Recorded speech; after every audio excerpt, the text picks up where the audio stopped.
And just a bit of a commentary video on the subject of DC microgrids as they apply to emergency power or off-grid electricity systems, usually some combination of photovoltaics, especially with the recent collapse in photovoltaic prices over the past couple of years. Photovoltaic generation tends to be predominant nowadays with sometimes a bit of extra wind just as a supplementary source of electricity. The primary place where such a microgrid would make sense in an emergency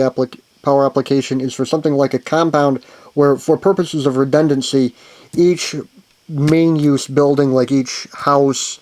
workshops, etc., have their own independent battery banks and charge controllers, and you have a number of, say, photovoltaic arrays and maybe a few wind turbines scattered in there as well for electricity generation, and it'd be rather hard to have a number of individual photovoltaic arrays for each thing, and considerable amount of wiring. And it would make sense, and it makes a lot more sense to just have one common, say, 380 volt bus, because that's quite a common DC side microbus potential in a lot of the literature nowadays.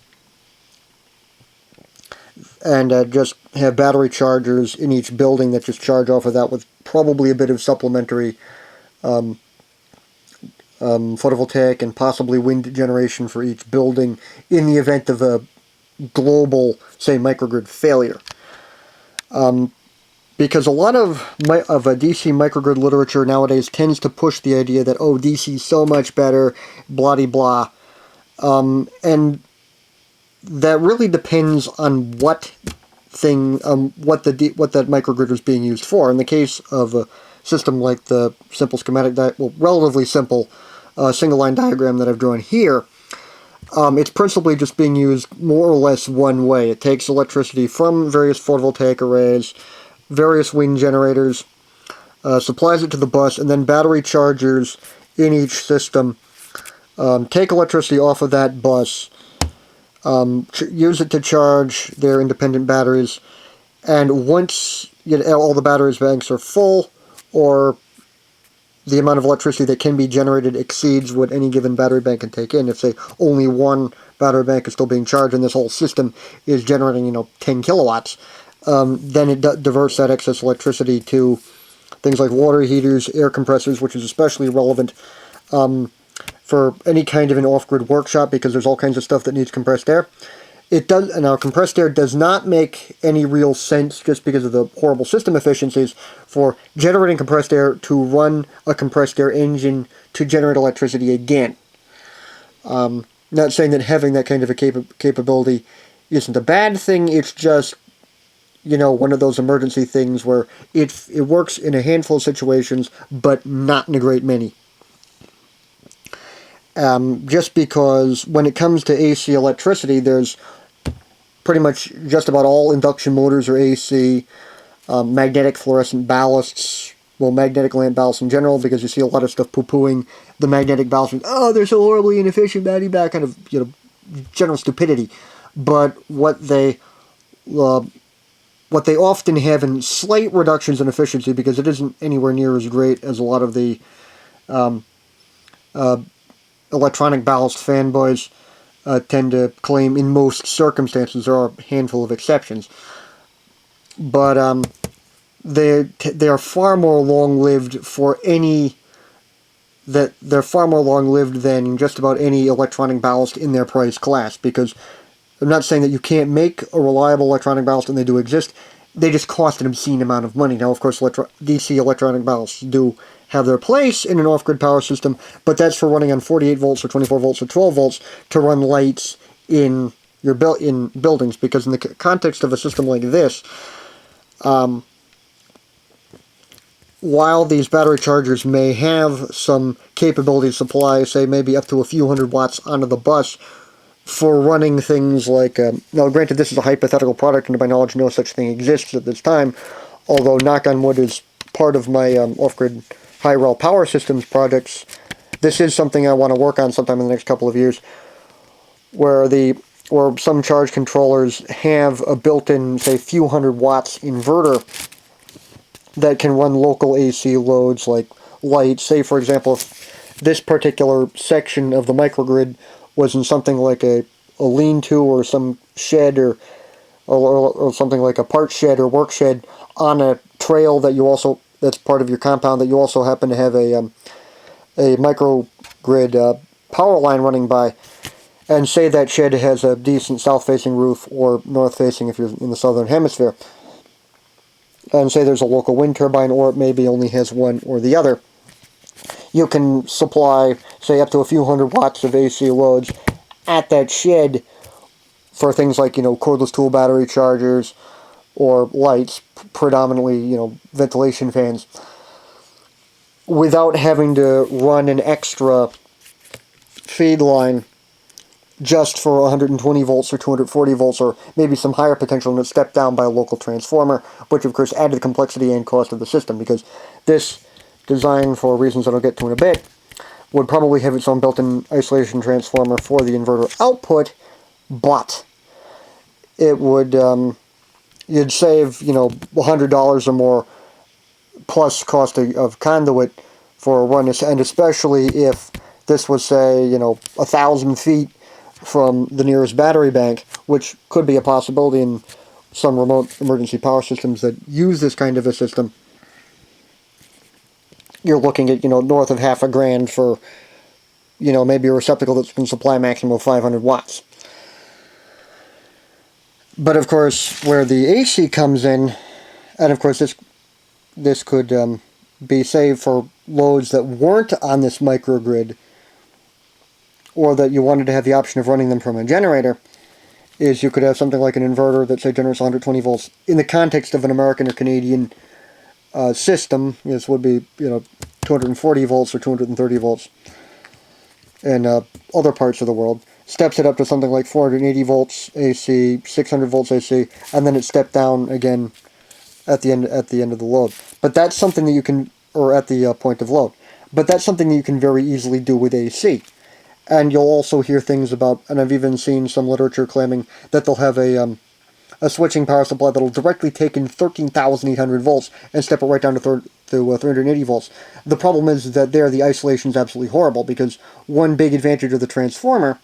at least obviously in a conventional isolating separate winding transformer, not an auto transformer for obvious reasons, but very good isolation. That's why a lot of medical power supplies for some stuff, and some safety critical power supplies, you'll still see linear supplies even today with the switching power supply craze, just because you get far better isolation, whereas a switching power supply quite often has a capacitive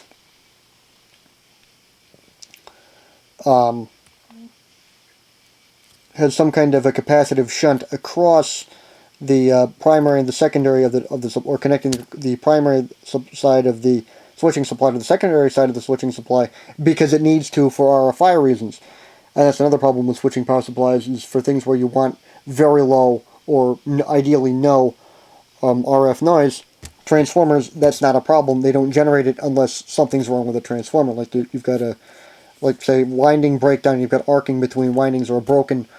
winding that's arcing across inside the transformer. But again, those are faulty transformers that should be replaced. And of course, another problem with something like this is you'd have to have communication between all of these nodes, so that the battery chargers know how much electricity they're shoving onto the battery bank, so that the battery chargers know how much electricity the various sources are shoving onto the battery bank. In the case of things like especially wind, because you can't freewheel a wind generator safely in any kind of wind conditions, otherwise it'll overspeed and bad things will happen. These charge control, or the wind charge controllers, need to know that, say, like the line is open, say in the case of something like a thunderstorm, every building disconnects from the grid, and maybe you might have people, if they're already out doing work, they might disconnect each before returning to shelter, or if these things are mounted in shelter, they'll disconnect each charge controller from the respective photovoltaic arrays, from the microgrid, so that any kind of a lightning strike is less likely to kill something unless, switch arcs over, but that's where things like lightning protection come in. Of course, this is a very simplified single-line diagram. It doesn't feature things like disconnects, doesn't feature lightning suppression, doesn't feature fuses, etc. Simplified diagram. But, so that the wind controllers would know that the grid was open circuit, there were no loads to take electricity from it, and would automatically shunt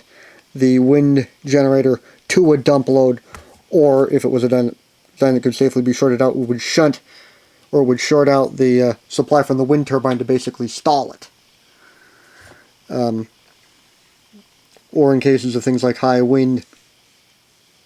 So there'd be that communication, which, again, because it's a complexity, it introduces extra complexity in the system, more to go wrong. Either that, or you have a very, or I'm not saying that a system like this couldn't have that, but such a system would require a some kind of means of at least all these various nodes knowing that, some sort of, at least a general idea as to the state of the bus. Like, for example, for things like the inverter here, if you wanted to use that when there wasn't any wind, wasn't any sun, say at night, when there's no wind, say this bus drops down to something like 360 volts, the battery chargers will feed electricity on, but any other battery chargers know that, unless specifically told to, they shouldn't charge their own battery banks off of that. But that way the inverter in this will still function. Likewise, if the system's functioning normally, it'll be at about 380 volts DC. And of course, if, say, that there's no loads being taken anywhere by any of the system, this floats up to something like 400 volts. It tells the photovoltaic only charge controllers, or the photovoltaic component of the charge controllers that are dual type, to not stick any electricity onto that, or onto the bus, and the wind generators shunt everything to their local dump loads. So again, there are options, but as far as I can tell, there isn't anything like this on the market right now. And my high-rel maximum power point charge controller project isn't yet at the point where these kind of a microgrid system is relevant. And of course, the reason for the transformer is because there are chips that do exist, like the EG8010, which is a Chinese ASIC intended for pure sine inverters, but it's only designed for an H-bridge type inverter, where you've got a potential converter that steps up the incoming 12 volts DC, 24 volts DC, 48 volts DC, or whatever, to about 400 volts DC in the context of the reference design on the datasheet, and then the H-bridge steps it down to, or that creates a pair of nodes that between those two nodes are 220 volts AC at some frequency. And of course, the problem with the regulation of that chip is that it's designed to look at the potential on one of those two effectively floating nodes. They're not really floating, but they're both non-zero with respect to ground. Now, and the reason for incorporating a small transformer into this is that you take the 220 volts to 240 volts from that, you step it down to 120 volts through that transformer, and especially if you put a parallel capacitor across the output of that transformer, it effectively both isolates it, so you can either have a floating AC connection, or you can have a grounded neutral, which would be important for a lot of safety and liability regulatory reasons. And that capacitor would also turn that capacitor, or the capacitor would turn the transformer into part of a filter. So you basically get that for, the extra cost of a suitably rated, both in potential rating and capacitance capacitor. And of course, that could also be a 240 volt transformer, or for something like this, what would make sense is a 240 volt primary capacitor and a transformer, a 240 volt transformer, or a transformer with a 240 volt primary and that had a pair of 120 volt secondaries, so that those secondaries could be wired either in series or parallel depending on the desired output potential. Because it might be even over here in the 120 volt mains line, you might want 240 volts just so that people wouldn't steal the lamps from something if there's something like a publicly accessible hiking shelter like in a park or something.